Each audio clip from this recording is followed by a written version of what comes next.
All right, what's going on YouTube? So I've got some results from 25-06 Remington in the Savage Axis with the Crimson Trace Bushline Pro BDC optic on top. Guns pretty much stock besides the Matthew Fabrication cheek razor and a spring for the trigger to be a little lighter. So we went out and shot the Federal Fusion 120 grain. These guys right here. I kind of had a little bit higher hopes for them more than what I got. Federal shows a muzzle velocity of 2980. I'm not sure their barrel length, but pretty good. So let's get into what we got here for groups. This target got kind of tore up because the wind ripped it pretty good when I was taking it down. First 5 were a 1.99 inch group, and they were kind of just, not really grouping, as you see. Basically a 2-inch group. The second one was a 1.58 inch group. 2 shots, 1. That is what it is. That would work for deer. That's a minute deer all day long. And then a third group was a 2.11 inch group. And, 2 shots in there and there. I can't remember what shots were placed where.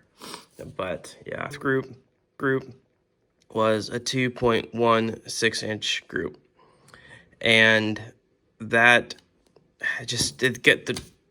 So far for factory ammo, this gun has basically been an 1.5 to 2 inch grouping gun.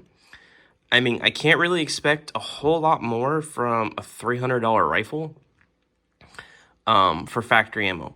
Will this work on deer? Yes, it will. Do I think it's a factory ammo problem? No, I don't. Do I think it's a Savage problem? Maybe. We'll see. It's a cheap rifle. That's the whole point. It's a budget rifle. So we're going to get into what we got here. So we had an average group of 20 shots of 1.96. So a 2-inch group. Is what it is. Not too overly terrible. For velocity, we had an average of 2879. So basically 100 feet slower, which is what it is. It's probably, a 22-inch barrel. It's probably shooting off of a 24-inch barrel. With a high of 2917 and a low of 2862, extreme spread of 56, standard deviation of 15. And that was with using my my Garmin here. And so I got all my data from my Garmin. Guys, if you don't have one of these, this is the best thing in the world. This is the best investment I've ever spent. It's amazing. I don't miss a shot. It's just straight up incredible. Oh, and then if you do have one and you're looking for a box, I make these on my Etsy shop, Extruded Customs. So I sell those. But I'm not disappointed in the ammo. I'm more disappointed in the rifle. I know the rifle's capable to shoot a little bit better, but so far, even in some of my hand loading testing, it's still shooting about 1 inch to 1.5 inches grouping. I've had 2 groups so far that shot really well out of the rifle, but otherwise, it's kind of what it is. Like I said, I didn't have crazy high hopes for it. It kind of, the whole point of it is buying a $350 rifle, see how it shoots. I have a Tikka 25-06 that I'm going to be doing some stuff with next, and it'll be interesting to compare, because I have all this ammo that I'm going to shoot in that rifle next. All the ammo, the factory ammo that I've been shooting, I have more, and I'm going to shoot in that Tikka, and then I'm going to compare them. Because, you spend Tikka, it's a TX3 Lite, I believe it was. So, a $900, $800 rifle compared to a $300 rifle, kind of see maybe what the difference is.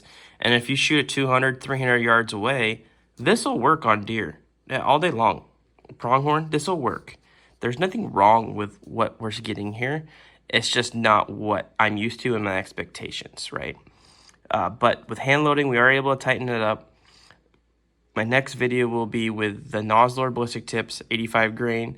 So we'll go from there, do that, show the results from that, and go from there. So if you guys got any questions on this, let me know. If there's any ammo that you'd like me to try to test, I can try to get a hold of. I've pretty much tested, I believe, all the factory ammo that I can find. But if you guys know or somewhere else to get some that I haven't tested yet, let me know, and we'll try it out. And I will catch you guys later in the next one.